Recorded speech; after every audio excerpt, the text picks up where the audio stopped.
Hello everyone, আসসালামু আলাইকুম। সবাই কেমন আছেন? আশা করছি সবাই অনেক অনেক ভালো আছেন। আমরা আলহামদুলিল্লাহ মোটামুটি আছি। তা আসলে এক কথায় বলা চলে তা আসলে আমি তেমন একটা ভালো নেই। জীবনে অনেক টেনশন নিয়ে বেঁচে থাকতে হচ্ছে। বিশেষ করে আপনাদের ভাই অসুস্থ হওয়ার পর জীবনের সমস্ত টেনশনই যেন আমার কাঁধে এসে পড়েছে। সেই টেনশন নিয়ে আমি আসলে সব কিছুই প্রবলেম সলভ করতে পারতেছি না। আর একা আমার পক্ষে করা সম্ভব না। তারপর যতদূর সম্ভব চেষ্টা করতেছি। তো আজকে আমার বড় ছেলের এনএসএকে নিয়ে বের হলাম। সিএনজি দিয়ে যাচ্ছি। আমাদের পার্সোনাল কিছু কাজ আছে, সেগুলো সারবো। তা আসলে কি আর বলবো? মনও ভালো নেই, সে কারণে ভিডিও করা হয় না। কারণ একটা চিন্তাভাবনার মাঝে থাকলে আরেকটা চিন্তাভাবনা করা ভীষণ কঠিন হয়ে পড়ে। আসলে আমার পর্যায়ে কেউ না এলে কখনই আমাকে ফিল করবে না, আমার প্রবলেমগুলো বুঝতে পারবে না। এটাই চিরন্ত সত্য কথা। এই পৃথিবীতে কে কার কষ্ট বুঝতে আসে বলেন? নিজের সমস্ত কষ্ট, দুঃখ সব কিছু সামলিয়ে এই জীবনে বেঁচে থাকতে হয়। একটু হাসি মুখে বাঁচার চেষ্টা করি আমরা।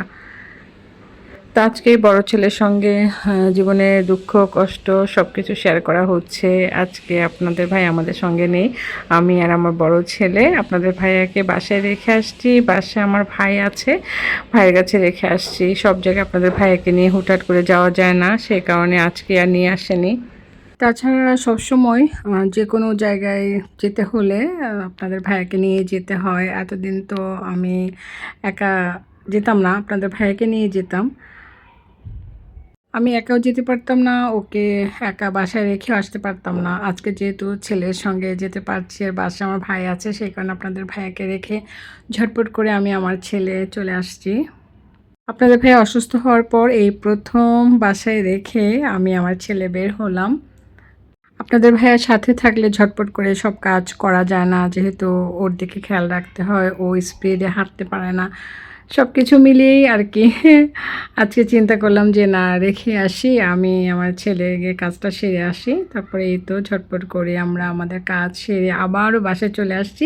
কিছু সময়ের জন্য আমার ক্যামেরাটা অফ ছিল, আসলে সবসময় ভিডিও করতে ভুলেও যাই। মেন্টালি দিক থেকে তো দেখা যায় অনেক চিন্তাভাবনা মানে নিয়েই থাকি। তারপর এই যে আমি তেলাপিয়া মাছ ভুনা করেছি, তার সঙ্গে ছোট ছোট আলু দিয়ে মুরগি ভুনা করেছি।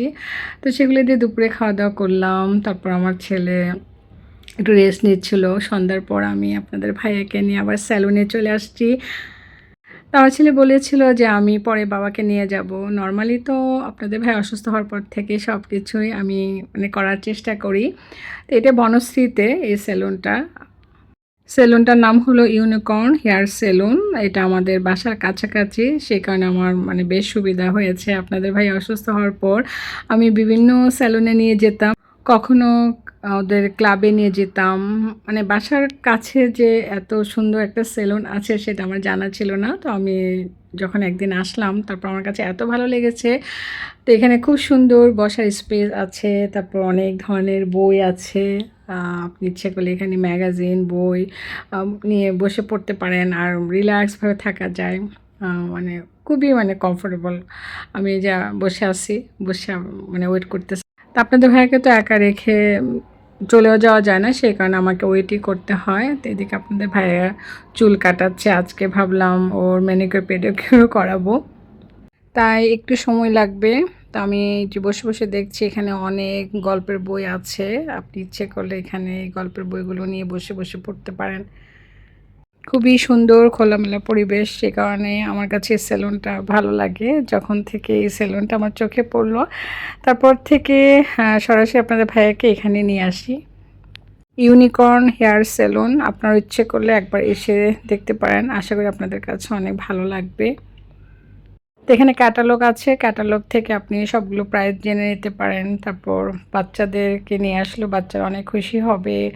আমার তো মনে হয় ফুল পরিবার যদি একসঙ্গে বের হয়ে যাই, তারপর বাচ্চাকে চুল কাটালেন বা আপনার হাজব্যান্ড চুল কাটলো, সেক্ষেত্রে আপনি বসে ওয়েট করলেন, গল্পের বই পড়লেন, এই সুন্দর পরিবেশে বসে আপনার সুন্দর সময় কাটাতে পারেন, পাশাপাশি আপনার প্রয়োজনীয় কাজও শেষ করে নিতে পারলেন।